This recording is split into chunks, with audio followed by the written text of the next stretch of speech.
Brady Anderson, Vice President of Baseball Operations for the Orioles. I can remember when the Orioles got him in 1988 in a trade with the Boston Red Sox. It seems like it's only yesterday. It's almost 30 years. That seems like yesterday to me. But almost 30 years ago, Brady became associated with the Orioles. Recently, a trip to Cuba. Explain why and a little bit about the trip. Well, I think we use baseball as a way of sort of bridging the gap between two countries that have been distanced by an embargo for over 5 decades. And it might seem trivial, but having peoples of two nations that have been separated, like I said,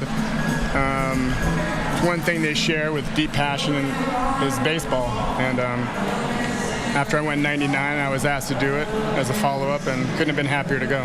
Now, what did you see down there in Cuba? I mean, has it changed much since then? Not really. And it was obviously went on a much smaller scale. This time I went with college kids who I hadn't seen play before. It was a big event before. The first event obviously was spearheaded by Peter Angelo, so it wasn't an MLB initiative, something that he pursued with diligence. That's why we went. But I think regardless of your, irrespective of your political affiliation, one can view the policies toward Cuba, specifically the embargo, as unproductive. And you're seeing the embargo and restrictions lessened as time goes by.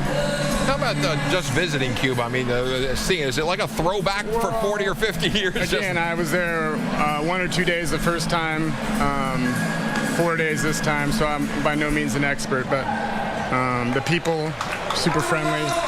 Country appears very safe, regardless of the time. Very hardworking people. And again,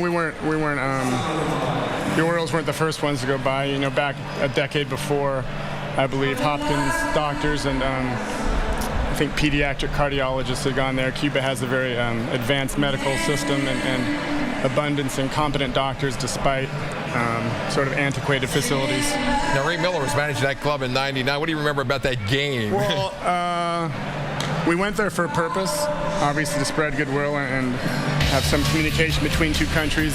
Once the game started, I viewed it as sort of my chance at international competition, so I wasn't really concerned about the political ramifications. And I was there to win a game, represent the United States, and we did well. I will say that the trip back, when we lost against the Cubans here, was probably one of the most disappointing games in my career, and I thought we went about it all wrong. I thought we should have pitched Mussina. I found out after the game that Albert Bell sort of had some misguided protest where he refused to swing the bat. So we had our 3 or 4 hitter, whatever he was, not doing anything that day. So that was super disappointing.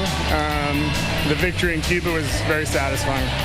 Now, this time when you're going down there, you know, it's more like on an amateur level with very amateur. And you had B.J. Surhoff with you and Dean Albany? He was the bench coach, and Dean Albany was the pitching coach. And what did you do? I was manager. Oh, really? So I did find myself sort of taking on some of the characteristics of Buck, obsessively looking at my lineup throughout the game, things like that, making sure that the bullpen didn't get warmed up without going into the game, and the positive things I've seen Buck do throughout my relationship with him. Now, aside from Cuba, you played for the Red Sox, you played for the Orioles. I mean, this is a great matchup tonight, obviously, that both teams have identical records. Your thoughts on what's ahead here tonight? I'm only here to talk about Cuba. You're the expert on it. Oh, yeah, I'm an expert. I mean, you really enjoy, obviously, what you're doing with the ball club. I do.